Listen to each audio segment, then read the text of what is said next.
Well, it's sort of a joke, of course, like being a father. Um, I think in the old days, parents just made up the answers as best they could. Why is the sky blue? Well, it's because of the light and water in the air. They have no idea really. Or Now don't. the parents could go and get a really proper answer and answer in a much better way. So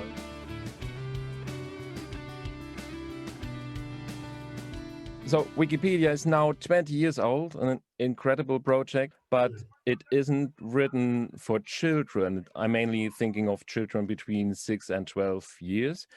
Yes. What do you think of projects like the Klexikon, which are something like a Wikipedia for children? So I think it's a very impressive concept. I think one of the challenges that people don't understand, even from the very early days of Wikipedia, we would discuss this idea of some sort of a wiki for children, Wikipedia for children, or an encyclopedia of some sort for children. And the problem is we all have a good basic understanding, like of what a typical adult can understand. And we know, of course, there are more advanced and difficult topics where not everyone can understand. But if I wanted to write about Berlin and the history of Berlin for other adults, this is very easy because I know, everyone knows some basic information and you can explain things and so on, and it's pretty straightforward. But for children, when we choose a goal like children from 6 to 12, wow, what does a 9-year-old know? What does a 6-year-old know? What does a 12-year-old know? What is the context you need to explain to them? Things that all adults have heard, but they may not have heard of before.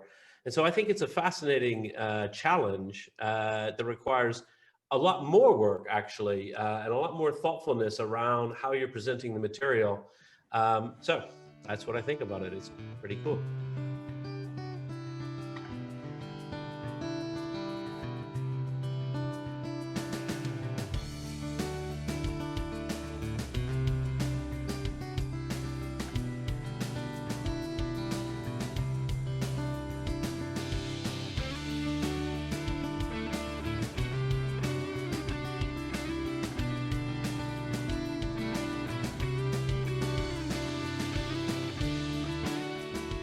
Well, I think it's a fascinating concept, and I remember as a child, my mother got a copy of the World Book Encyclopedia for us for Christmas one year, and World Book Encyclopedia in English is an encyclopedia for children, so it's quite different from Britannica. It's for children. And it really was a very meaningful part of my life. If I had only had access to Britannica, or in the German case, maybe Brockhaus, it would be very challenging for many elements to read. But it was designed for clever children to study and learn and have fun by simply, the magic for me and the beauty of an encyclopedia is you follow your mind, whatever you think of, and it's there. There's something there about everything. And so, I hope that it will be the foundation of knowledge for a whole new generation of children. And then they'll grow up and they'll become avid Wikipedians. That would be wonderful, and begin working on the adult version. And do you think the Klexikon, for example, could have a future within the Wikipedia family? Because at the moment it's kind of independent from the Wikipedia world. Yeah, it's possible. I mean, I think it's very interesting. I mean, we have a lot of different projects. We have Wikibooks and Wikivoyage and Wiktionary and so on. And my own feeling is that, unfortunately, because the Wikimedia Foundation is so busy just focusing on Wikipedia, that alone takes up a huge amount of mental and other resources, that I feel that some of the projects that are under our umbrella have actually suffered because of it, that they don't get much attention from the foundation or the wider community. There's no one really dedicated to them. And so I'm fearful in that sense. It's like, well, we wouldn't want to take on a project if we can't properly look after it and really make it something special. At the same time, I think we should support, anyone who's doing free knowledge, freely licensed, free culture. That's the sort of thing that we all stand for, we all believe in. And, you know, I think we should definitely look at how can we, it's really not a question of join the family or not, it's you're already in the family. What's the best structure to make it work the best? And work together to participate all people in the sum of all knowledge. So why haven't you founded a Wikipedia especially for children? Haven't your kids never asked for it? Ever asked for it? No, not really. I mean, I think the main reason is that difficulty of you know, it's a hard problem, and I applaud people who are working on it.